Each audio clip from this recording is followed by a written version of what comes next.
Okay, so today's daf is daf samach hey in zbachim, as we learn for Chanukah basis Yisrael. Says the Gemara right after the Mishnah. Torah Rabbanan, ve'ikrivo matam alamer. The pasuk in Vayikra Perak Aleph talks about bringing an ola, right? The first part of the very beginning, ola carbano, how you bring a ben bakar or a tzon. Then it talks about birds. Imana of ola carbano. If you bring a carbon ola with a bird, v'hikriv minator b'nei Yona es carbano. Then it says v'hikrivo hakohen hamazbeach. That lashon of v'hikrivo, bring it. What do you mean by bring it? So here the Gemara is going to darshan that. V'hikrivo matam alamalefish nemer v'hikriv minator b'nei Yona. The previous pasuk Yudalad in Perak Aleph of Vayikra says imanof ola carbano v'hikriv minatorim omer b'nei Yona. Either bring it from that species of bird, but they are all either pigeons or doves. Bring them from minatorim or mina b'nei Yona, plural. Okay, it says yachol hamistan of of lo yifchos mishnei preden. So I might think if let's say you want to give a free will offering, not an ola that you're mechuyev to bring. Cases where you have to bring a chatas ola and shlam. Let's say a nazir who just finishes nazirus has to bring 3 karbonos. One of them is an ola. Right? And then as an animal, not a bird. There are cases when you could bring birds in place of a chatas, like a carbon olav yorei. But those birds, you have to bring usually 2 birds, right? Not one. So let's say I might think that you always have to bring a minimum of 2 birds, not just one. Even if you're just making an adava, tamalon vikrivo, bring it. Afilu preidachas, even 1 pigeon you may bring yavi. Then the pasuk says vikrivo akoin el hamizbeach. Umolak es rosho v'hiktir mizbecha. Says v'hiktir koin v'hikriva koin el mizbech. Now isn't that obvious too? When he says el mizbech matam alomer, it says hakohen v'hikrivo hakohen. Number 1, what does kohen teach me? L'kvolo kohen. When it comes to a bird, a kohen has to do all the avoda, not like a regular animal that can be slaughtered even by a non-kohen, as we've had many times. Hakohen l'kvolo kohen.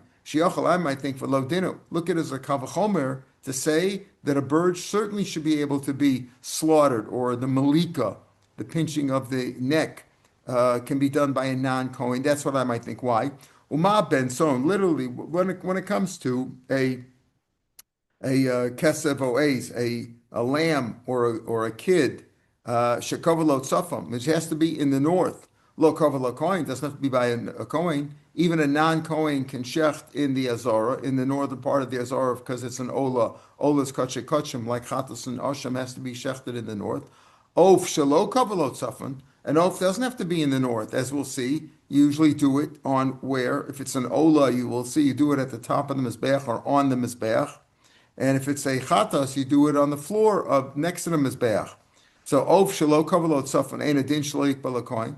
Why do you need a kohen? If madach, an animal, which has to be in the north, doesn't need a kohen, a bird doesn't have to be in the north, certainly shouldn't need a kohen. Tambalomar, ha-kohen, takes out the word el. Ha-kohen, it doesn't, the el is not there. It's ha-kohen. The kohen, like bolo kohen. The kohen has to do the entire avoda. Now, but the whole avoda, there is no kabbalah and halacha, because you're not receiving the dam in a mizrak and a kli, but rather you're just taking the animal, you slaughter it, you do the malika, and you sprinkle the dam on the mizbeach. Now, when it comes to a chatas, again, we're going to talk about that in more detail, but the chatas, remember, you first sprinkle, and then you squeeze it on the wall of the mizbeach. When it comes to an ola, there's no sprinkling, it's only squeezing, so there's really only 2 avodas. There's the pinching, the malika, where you kill the bird, that's the slaughtering of the bird, and then you squeeze it on the mizbeach.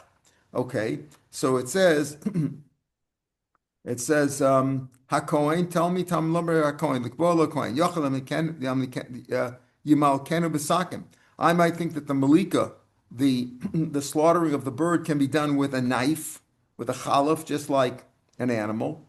But it should be the way. Ma im shchita shelo kavala kohen. Ma'ach shchita, which doesn't need a kohen, kavala kli needs a kli. How do we know that you need a kli for shchita? So we'll see. It's learned out later on. We mentioned already before. We learn out, it says from Avraham Avinu. It says vayikach es ha'ma'acheles l'shchot espero. Right, when he was supposed to offer Yitzchak as an offering to Hashem. Vayikach es ha'ma'acheles. That's the knife. So they'll learn out from there. So ma'ach shchita, ma'ach of an animal. Shchita, which doesn't need a kohen, needs a kli, needs a knife. Malika shekavel a kohen and a din shekavel a kohen certainly should require a kli. It's more stringent. Talmud lomar hakohen umolak. It says the kohen umolak. What does that mean? The kohen does it himself. Amar Rav Akiva, and Rav explains this. It's all part of Rav Akiva. It's not like a separate thing like he's arguing. He's explaining. Why would you think that a zor is allowed to approach the mizbech? After all, we're saying he has to do the malika wear, as we'll see next to the mizbech. So can you even have a thought that a zor should be the one doing next to the mizbech? The reason it says kohen and molek is not simply to tell me that it has to be a kohen who does the avoda that we've seen already, but also how could you have a zor doing the avoda on the mizbech? That doesn't make any sense. Why does it say kohen and molek? To teach me that the kohen must do shtei malika ba'atzmo kohen. The malika must be done with his very body, meaning he takes his thumbnail. His right thumbnail is what slaughters the bird. Okay. Okay, where does he do it? Does he do it above the chut hasikra, above the halfway point of the mizbeach, or below? Maybe he could do it either one. Tamalomer umolak behiktir. Again, pasuk says ve'krivo hakohen al mizbeach umolak es rosho behiktir. He should do the malika. We'll call that severing of the head and burning it on the mizbeach. Right? Ma'aktar brashim mizbeach, just like that Torah is at the top of the mizbeach. Af malika brashim mizbeach. That's how we know that the ola bird is slaughtered at the top of the mizbeach, meaning above the chut hasikra, as opposed to the ola animal, which is the blood is sprinkled below. So here the malika, just like the burning must be done on top of mizbeach, so does the malika if it's on mizbeach. Okay, af malika brashim mizbeach. Now, how do we know where the slaughtering is supposed to take place? What part of the animal? Umolak mimul oref. When he does the malika, when he severs the head, he does it from the back of the neck, the nape of the neck, not the front of the neck. Maybe it really means from the neck, like you do an animal, like you slaughter an animal from the front of his neck. Vidinu. I'll tell you how you know that it has to be from back. It says here Nemarkan umolak. It just says the umolak es roshi b'iktem. It doesn't say where, but by chatos the nemalahol, by chatos it says umolak malaholan. And by chatos it says umolak, but there it says mimul oref, umolak malol mimul oref, just like there it's from the back of the neck. Afkam mimul oref, imalal molak vein mavdil. Now here we come to a big issue. There's we've said that there's differences between the chatos bird and the ola bird, are not only where is it below the chut hasikra, is the blood done below the chut hasikra, or is it applied below the chut hasikra or above the chut hasikra? The ola is above and the chatas bird is below, right? There's also differences that we said, and the ola bird does not require sprinkling, only squeezing. But another big difference is that the ola bird requires severing of the head, meaning both the simon, both the trachea and the esophagus have to be severed, or mostly severed at least, rubo, mostly severed. But the chatas bird, according to the Tanakam, according to our Gemara, the chatas bird you're not allowed to sever. You can only sever one. You can only cut one simon, not two. So there he says. Now we're at the first of the wide lines of the Gemara. Imalol and molak ve'ino mavdil. So maybe just like by chatas, when you do the malika, you don't separate it totally, meaning you only cut one simon, either the esophagus or the trachea, but not both. Afkan molak ve'ino mavdil. Tamalomer umolak v'hiktir. Again, the pasuk says molak es roshu v'hiktir. Ma'ak Torah harosh latzmo v'guf latzmo. Just like when you burn it, you burn the head of the bird, the ola bird, separately from the guf. Af malika, same thing when it comes to the actual malika, the severing harosh latzmo v'guf latzmo. Okay, but how do we know that? Uminayin shaktar harosh ba'atzmo v'guf matzmo. How do you know that when it comes to burning the ola bird, because the bird is totally burnt? How do you know that you burn the head separately from the body? Shenemer says v'hiktiro so. Now, where does it say v'hiktiro so? It says, again, I'm going to read all the psukim. Yudal is it minof al kabbalah Hashem b'nei Yoda. That was then we quoted the pasuk Tesvav, which we said in detail. V'hikrivo even one by itself. HaKohen, the Kohen has to do the avodah. Ela mizbeach umolak, to tell me that the mizbeach, that he does the malika next to the mizbeach. Es rosho, it says he cuts off his head, v'hikter mizbecha. So it says cut off the head and burn it on the mizbeach. That's going on the head. How do we know that it's going on the head? Because then 2 psukim later, after he takes out the crop, which we'll talk about, and he throws that on the makom hadeshet, it says v'shisa osa b'chnafav. He rips the body of the bird apart by its wings. Lo yavdil, right? Lo yavdil, and he doesn't separate. And Victiro saw Kohanim is better. Meaning lo yavdil, it doesn't separate the body into 2 pieces. He doesn't rip it into 2, but the head does come off totally, right? Lo yavdil. Victiro saw Kohanim is becha. Alisima shalohesh. Olo yishech nechashem. So here it says again the pasuk. Pasuk Tesvav said, "Umolak es rosho viktir amizbecha," and burn on the mizbech. Then it says, "V'shisal sabachnafav." Then you split the body of the animal, you rip it in 2. Well, you don't rip it all the way into 2 separate pieces, but you open it up. You rip it open. There it says again, mizbecha. So they're speaking about the body. So the first pasuk it says viktir, and it says twice v'hiktir.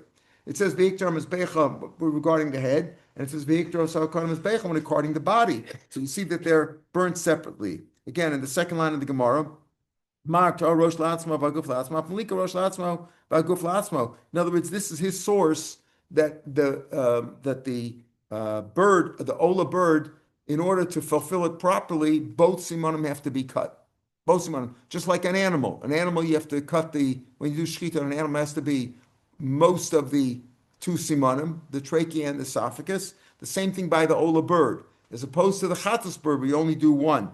So again, he says, just like you burn them separately, the malika also has to be separately. How do we know that they burn separately? Because the pasuk I just quoted, both Tesvav and Yud Zayin, both talk about hiktir.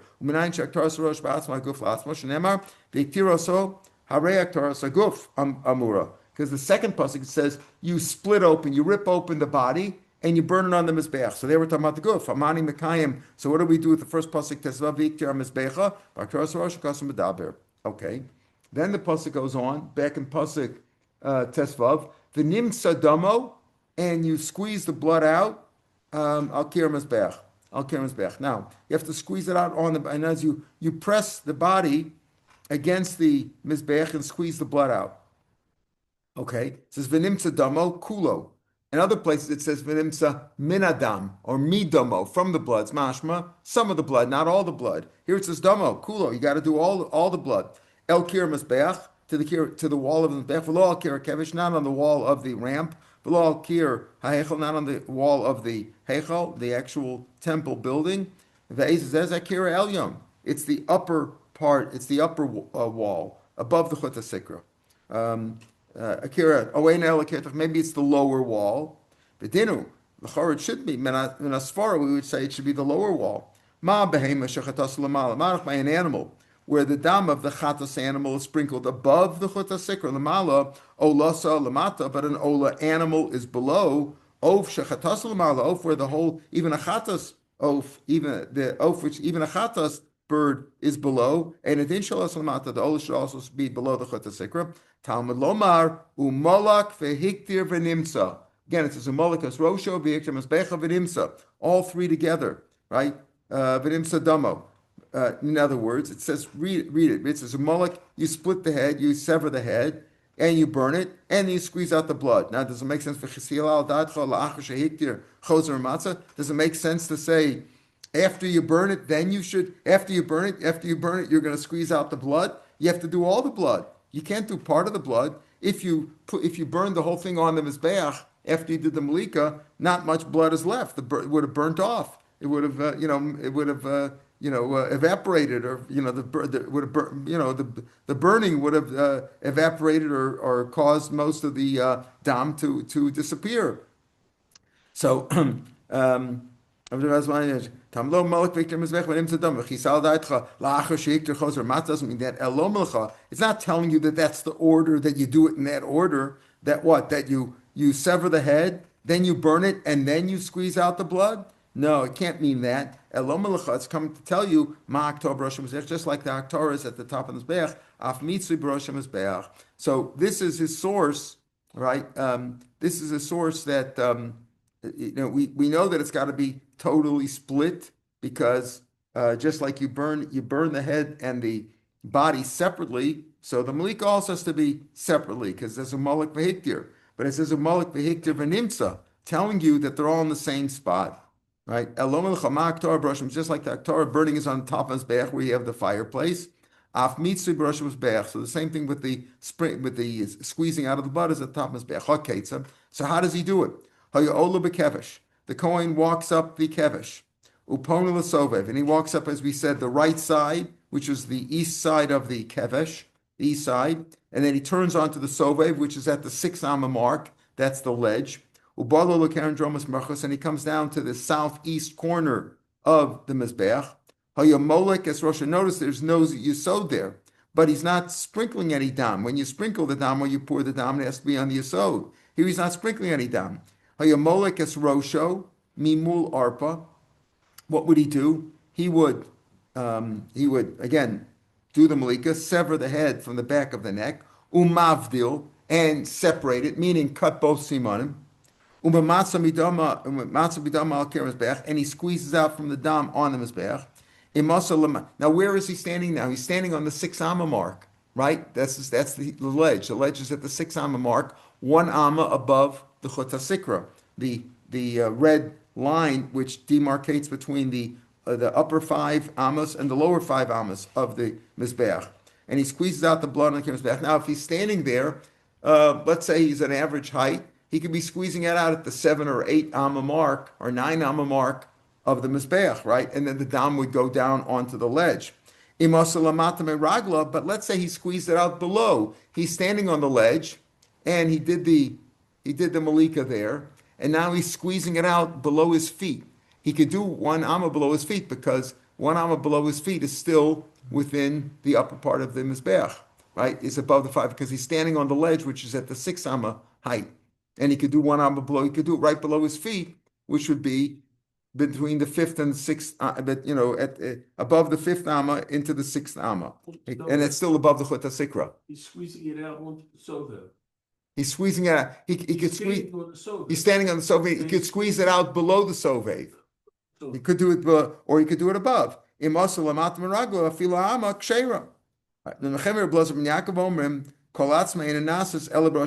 disagree.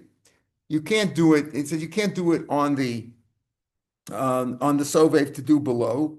Why not? In other words, you should do the whole thing not on the sovev. He shouldn't go off on the sovev and do it there, but he should go to the top of the mizbeach. My binai. What's the machlokas here?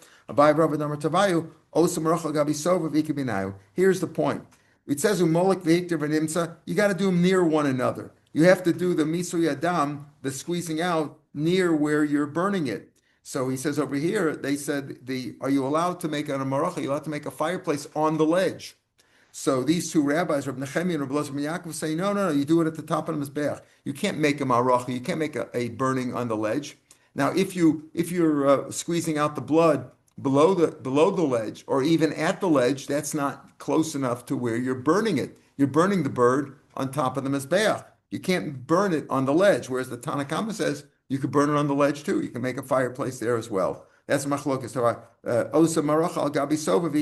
Can you make a fireplace, a wood pile on the sovev? The Tanna Kama says you can, and therefore you can fulfill burning it and squeezing the blood in the same area. Whereas these two rabbis from Nechem and Yaakov say you got to do it at the top of the mizbeach because you can't make a fireplace on the ledge. Bala laguf. Okay, then the Mishnah said, in describing the body, he came to the guf. And what do? B'shisa osav, you split it. The heiseres moroso. This is the pasuk tes zayin. After you squeeze the blood, you remove the crop. Mura is the Hebrew word is zefek for the crop, or maybe that's the Aramaic word. Based on moroso, that's the crop. Binotsasa with its feathers. You throw it on the east side, as we saw. You throw it on the east side near the Makom Hadeshen, right onto the Makom Hadeshen. Now, what's happening? This pasuk Tesayin, takes out the word benotzasa. Zu zefik, that's the crop. Yachal yakir b'sak, and I might think you should cut away the whole area with a knife. V'yitlenu, in other words, take the whole area around there. Tamalomer benotzasa, right? Doesn't mean that is, you shouldn't cut away and just take out literally the crop with nothing else there. Yachal yakir b'sak, and cut it away and just cut it out and take the crop. Tamalomer bin notzasa, no, with its feathers. Meaning notos anotza ima, meaning you take out the crop together with the feathers that are attached to it. In other words, with the feathers and the skin, everything that it's attached there. He says you take even more. You even take the stomach. The korkavan is like the stomach. Call that the gizzard, where the actual stomach. You take that whole thing. So there's two opinions so far as to what you take. You don't just take the crop by itself, you take it with its feathers. B'yosim says, you add on, even you take the stomach too. The Rebbe Shmoltana, benotzas the law, its feathers, koder b'saka and kimin aruba. Those don't take too much. You don't take a good chunk of the bird together. What you do is you cut out a little window opposite the crop, and you take that part, literally only the feathers that are opposite the crop. You cut out a little window and take it out with its feathers, but not with more feathers, from further up or further down on the bird. Okay. Shisa v'lo hivdil. Now, our Mishnah said that if you, it's not really going on, shisa v'lo hivdil, when you rip it open. In other words, he takes the bird with his hands and he rips it open. Doesn't rip it apart. This is after he severed the head, right? He severed the head. He rips it apart, not into two, but he rips it open, I should say. What does that mean? Tamar v'shisa, ain't shisa el biyad, with his hand. Shisa means ripping it with your hand, like rending it. V'cheinu omer, it says by Shimshon, right? When he killed the lion, by Shiseu keshesa hagdi. He ripped it open like you rip open a goat with his hands. All right, that's what it means. That there it says he did it with his hands. So shisa means he opens it with his hands. The Kohen does it with his hands. Lohias marasa.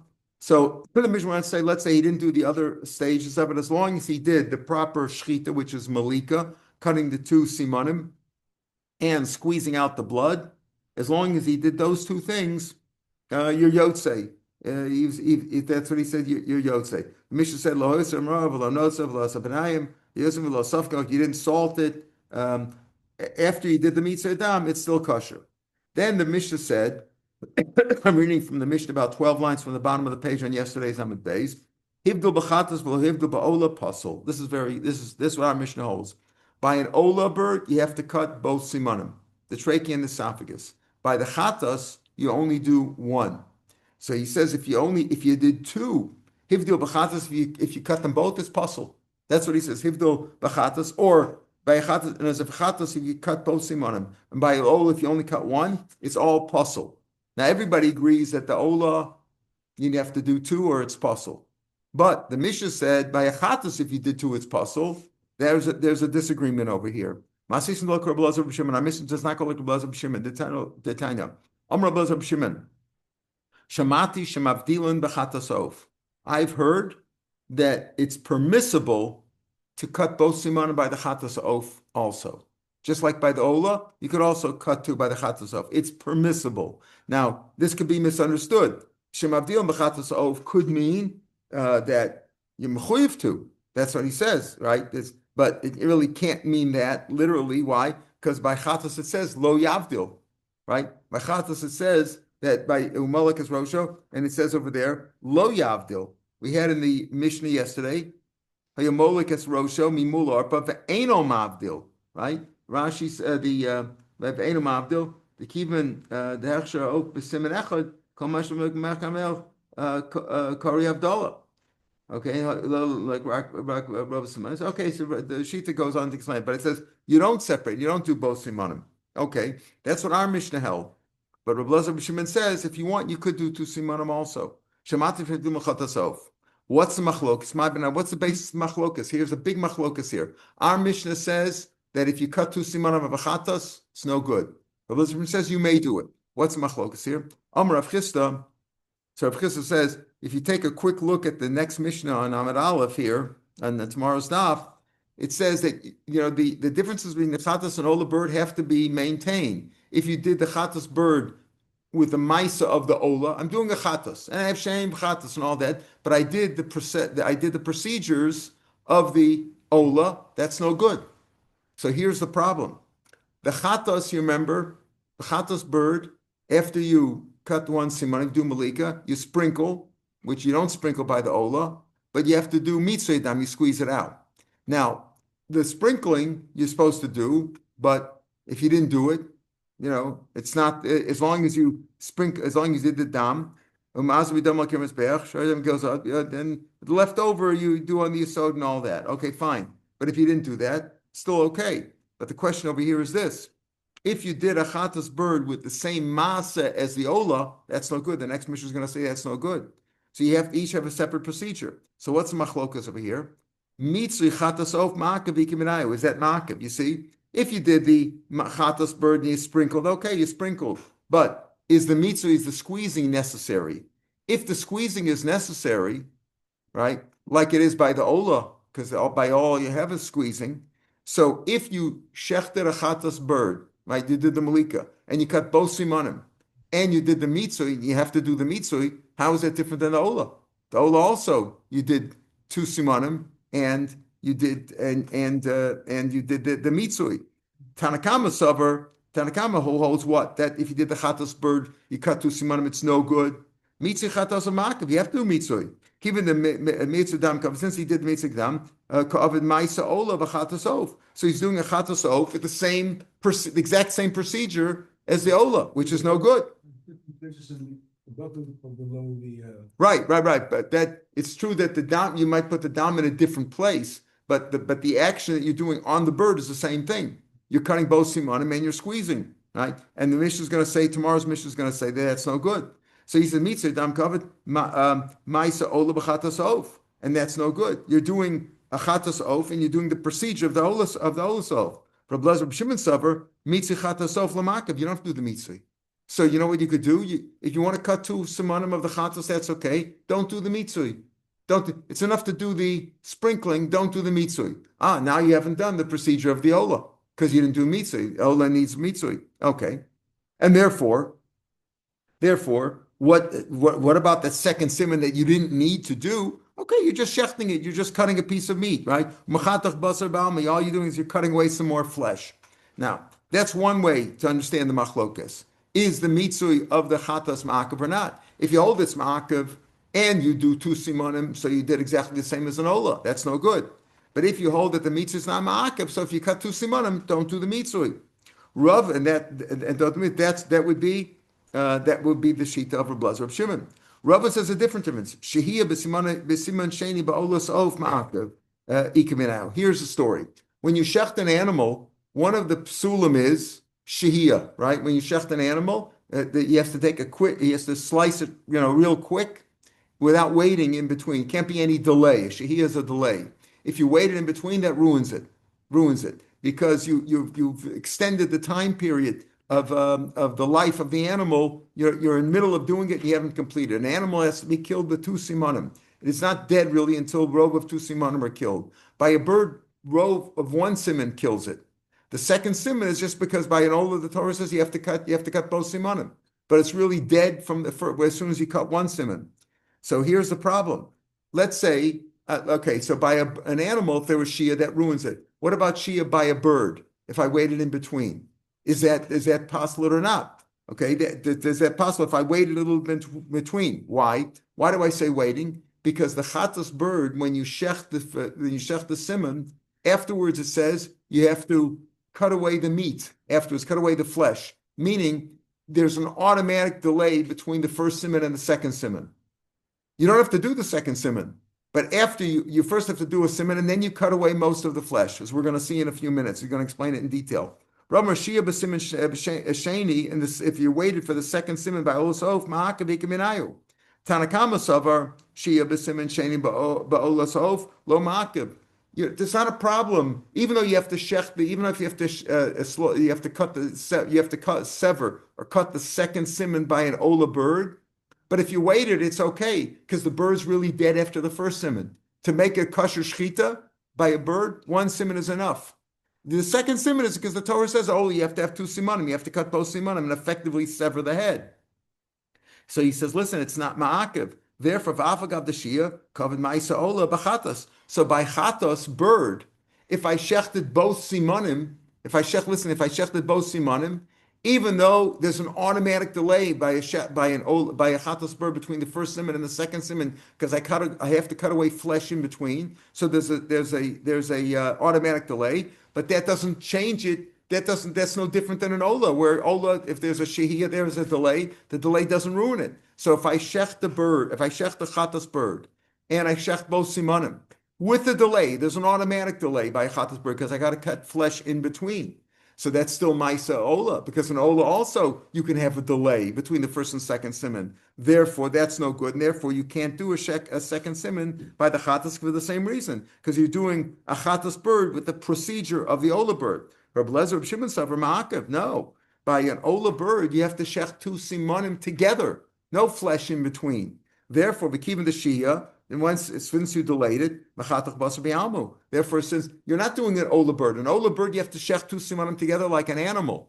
So by a chatas bird, if you shechted this two simanim, you're not really doing the ola procedure because you're doing a shehiyah in between by cutting the flesh, and therefore you're just cutting you're not doing the procedure of an ola when you do the chatas and you shech both simanim of the chatas bird. Abai Omar, rob basar ma'akav minayo. Do you even have to shech that rob basar in between by the chatas, right?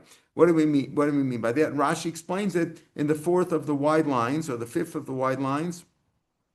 Rob basar ma'akav minayo. The kulyama shehiyah ba'ola b'simen sheni pasa. You can't wait by the second siman of an ola bird, just like you can't wait by animals. Shia is a psul. The Tanakama savar. You don't have to do it. You could just shech both simanim there together. And therefore, if you shech both simanim, you're doing the maisa of an ola, the procedure of an ola on a chatas. Right? If you say, you could do this without a shimin, v'yeshkan maisa ola on a chatas. For a blessed Shimon Savar, no, robas or b'chatas is ma'akav. And therefore, he takes out those words, but the meaning is still there. After you do the first siman, you have to cut the meat. Because in ola you're not allowed to have shehiyah, and here you have shehiyah. So that's why he says and then the Gemara says that these two opinions of Rava and this last two opinions of Rava and who's the last opinion?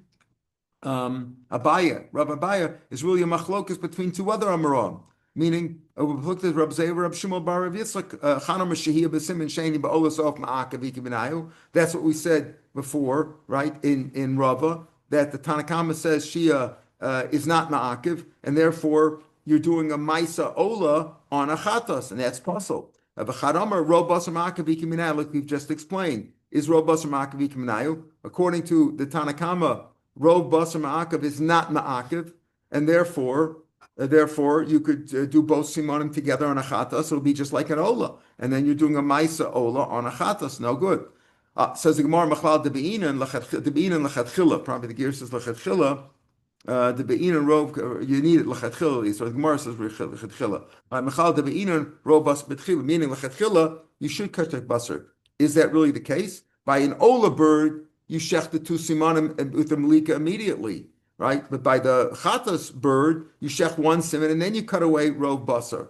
Why is that? And vatani will it's a brisa in chulin. Case of milk and chatas off. How do you do the chatas off? Chotech sheder mavrekas. You sever the spine and the neck bone, which doesn't kill the bird yet. Because if you, right, doesn't kill the bird yet, below Rav Basar, without Rav Basar. If you did Rav with a Basar, then the bird's dead already and you can't do Malik on it. You can't do Malik or Shchita on something which is dead. It's an Avela. Until you reach the esophagus or the trachea. If you reach one of them, right? Chotech, whichever one you come to first, chotech, you cut that, chotech siman echad, orova, or most of it. So machlokas whether you need, by animals also, do you need the whole siman or a rov siman? The rov basar imo, and then you shech rov basar imo, and then, according to Rav Lazar B'Shimon, you could shech you can cut the second siman also, because it's not, there's obviously shehiyah over here, and therefore it wouldn't be the Maisa Ola. Uva Ola Shnayim. By an Ola, you shech both simonim together without the Orov Shnayim. Amru Kameir of Yomei, they said this whole machlokas in the machlokas between the Tanakama and Rav Lazar B'Shimon, whether chatos you could sever both simonim. They says for Rav Yomei, Omar, he said lo shmielei. What's the gear? So the Gimel, Omar lahem. No, it's Amar. He gives a parish. Amar says, "Lo shmielu." Have you not heard Hadam Rav Shimon el Yakum? That's what Rav Shimon el Yakum said. Mishum Rav Lezer Pedas, said the name of Lezer ben Pedas. Mishum Rav Lezer ben Shamua, who said it name of Lezer Shamua. Then there's the Amor and said it name of the Tana. Omar Rav Lezer Rav Shimon said, "Shamati b'chatas of shemavdilim." I heard that the Chaylim umay lo yavdil. It says by chatas of that you could separate, you could cut both simonim. Umay lo yavdil. What does a pasuk mean when it says lo yavdil by a chatas bird? Ein sarach lavdil. You don't have to.